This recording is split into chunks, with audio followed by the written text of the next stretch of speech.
વડોદરા મહાનગર ભારતીય જનતા પાર્ટીની નવી સંગઠન ટીમની જાહેરાત થયા બાદ પ્રથમ બેઠકનું આયોજન કરવામાં આવ્યું। વડોદરા મહાનગર ભારતીય જનતા પાર્ટીના અધ્યક્ષ જયપ્રકાશ સોનીના નામની જાહેરાત થયાના 10 મહિના બાદ ગત રાત્રિએ સંગઠનની ટીમની જાહેરાત કરવામાં આવી, જેમાં 3 મહામંત્રી, 8 ઉપપ્રમુખ, 8 મંત્રી સહિત અલગ અલગ હોદ્દાના ઘોષણાઓ કરવામાં આવી છે। આ નવી ટીમની ભારતીય જનતા પાર્ટી કાર્યાલય ખાતે પ્રથમ પરિચય બેઠક મળી, જેમાં ભાજપના વડોદરા શહેર અધ્યક્ષ ડોક્ટર જયપ્રકાશ સોની ખાસ ઉપસ્થિત રહ્યા હતા। પ્રથમ પરિચય બેઠક જે મળી, જેમાં આગામી સમયમાં જે ઇલેક્શનનું આયોજન થવા જઈ રહ્યું છે તેને ધ્યાનમાં રાખી અને તમામ બેઠકો હાંસલ કરવા માટે તમામ લોકો પ્રયત્ન કરશે તેવું જણાવવામાં આવ્યું। અલગ અલગ તમામ જે હોદ્દેદારો છે જેઓની હાલમાં નિયુક્તિ કરવામાં આવી છે તે તમામ ઉપસ્થિત રહ્યા હતા।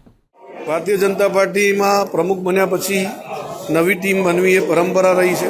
સંગઠન પર્વના સમયમાં ગઈકાલે મોડી સાંજે ભારતીય જનતા પાર્ટી વડોદરા મહાનગરની ટીમની ઘોષણા થઈ છે।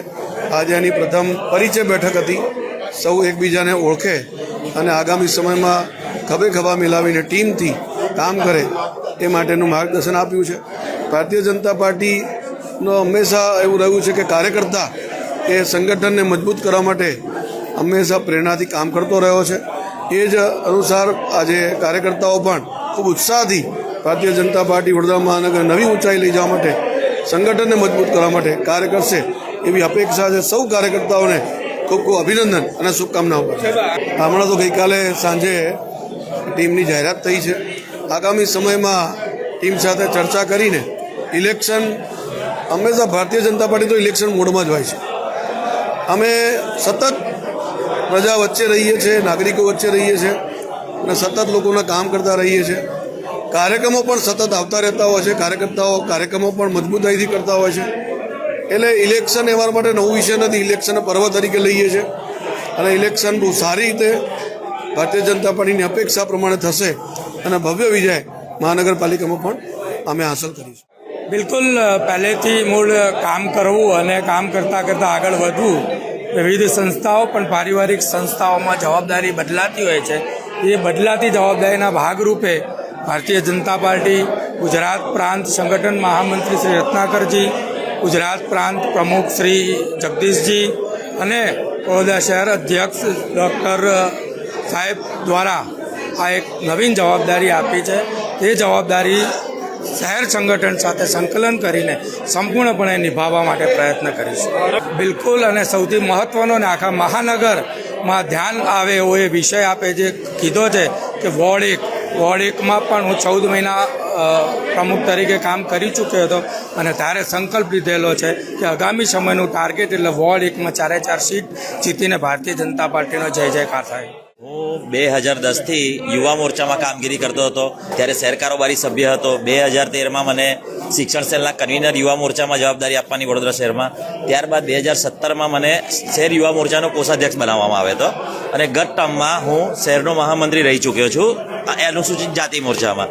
એટલે આ વખતે જે 2026ના જે નવી ટીમમાં પણ મને જે જવાબદારી સોંપી છે એ બદલ હું શીર્ષસ્થ નેતૃત્વ અને શહેર અધ્યક્ષ ડૉક્ટર જયપ્રકાશભાઈ સોનીનો ખૂબ ખૂબ આભાર વ્યક્ત કરું છું। અને હું આ અનુસૂચિત જાતિ સમાજના મોરચાને નવા લોકોને જોડીશ, જૂના લોકોને સાથે રાખીને અને ટીમ ખૂબ મજબૂતથી કામ કરે અને સમાજ ખૂબ આગળ વધે એવો પ્રયત્નો કરીશ। સ્વાભાવિક રીતે સમાજ સેવા અને પબ્લિક સાથેનો લગાવ એ પહેલેથી બાળપણથી જ રહ્યો છે। અલગ અલગ વ્યવસ્થાઓમાં પણ કામ કરેલું છે। યુનિવર્સિટીમાં સેનેટ મેમ્બર તરીકે પણ કામ કરેલું છે અને સાથે સાથે અત્યારે પહેલાં પણ ભારતીય જનતા પાર્ટીમાં મંત્રીનું દાયિત્વ હતું જ। પણ ભારતીય જનતા પાર્ટીની જે ખાસિયત છે કે કાર્યકર્તાને, નાનામાં નાના કાર્યકર્તાને પણ સન્માનિત કરે એ દ્રષ્ટિએ આજે જે મહામંત્રીની મને જવાબદારી સોંપવામાં આવી છે એ બદલ હું શીર્ષસ્થ નેતૃત્વ અને યશસ્વી અધ્યક્ષ શ્રી જયપ્રકાશભાઈ સોની સાહેબનો ખૂબ ખૂબ આભાર માનું છું। સાથે સાથે એમને જે મારા પર વિશ્વાસ મૂક્યો છે એ વિશ્વાસને પરિપૂર્ણ કરવા જે ભારતીય જનતા પાર્ટીની લેગેસી છે, સર્વવ્યાપી, સર્વસ્પર્શી, એ લેગેસીને પાલન કરતા અંત્યોદયનો સૂર્યોદય થાય એ દિશામાં સૌને સાથે રાખીને કામ કરીશું। ભારતીય જનતા પાર્ટીની એક વિશેષતા રહી છે કે જે ઇલેક્શન છે એ સાધન છે અંત્યોદયની સેવા કરવાનું। એ અંતિમ લક્ષ્ય નથી। અંતિમ લક્ષ્ય છે અંત્યોદયનો સૂર્યોદય। અને એટલા માટે ભારતીય જનતા પાર્ટી હંમેશા, જેમ શીર્ષસ્થ નેતૃત્વ પણ કહે છે કે ભારતીય જનતા પાર્ટી હંમેશા એક્શન મોડમાં જ હોય છે અને આ નવી ટીમની રચના એમાં પણ એ આપને જણાઈ આવે છે।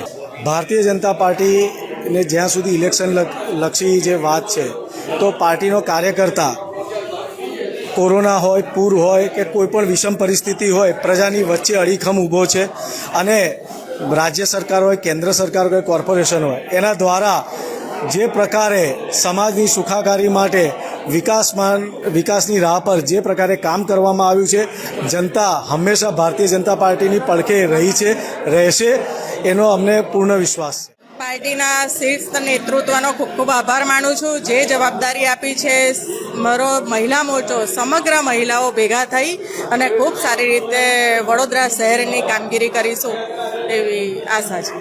જે 5 વર્ષની અંદર મારા કરેલા કામો છે એ પણ આગળ આવશે. ખૂબ કામગીરી કરી છે કોર્પોરેટર તરીકે. મેં જે મારા વિસ્તારના કામ કર્યા છે એટલે આ વખત પણ રિઝલ્ટ સારું આવશે એવી મને પણ મારા નાગરિકો પાસેથી પણ એવું મને વિશ્વાસ છે કે આ વખતે ખૂબ સારી રિઝલ્ટ આવશે. ભારતીય જનતા પાર્ટી એક શિસ્ત નેતૃત્વ ધરાવતી પાર્ટી છે અને તેમાં કાર્યકર્તા કર્મનિષ્ઠા કાર્યકર્તા હોય તો જરૂર પાર્ટીમાં ક્યાંય ને ક્યાંક જવાબદારીમાં હોતા હોય છે અને હાલ નવી જવાબદારી મળવા બદલ હું ભારતીય જનતા પાર્ટીનો ખૂબ ખૂબ આભાર માનું છું અને એવી કર્મનિષ્ઠાથી આગળ આપણે કામ કરીશું. ઇલેક્શન આવી રહ્યો છે, અમને તો 76 જે સીટ છે એને પૂરી તરહ કમલ ખીલેગા ઉજાલા હોગા એવી રીતે આપણે કર્મનિષ્ઠાથી કામ કરીશું અને 69, 68 કે 70ની વાત નથી, 76ની વાત છે અને એવી રીતે પૂરી ભારતીય જનતા પાર્ટીમાં ભાજપનો ભગવો લહેરાવશું.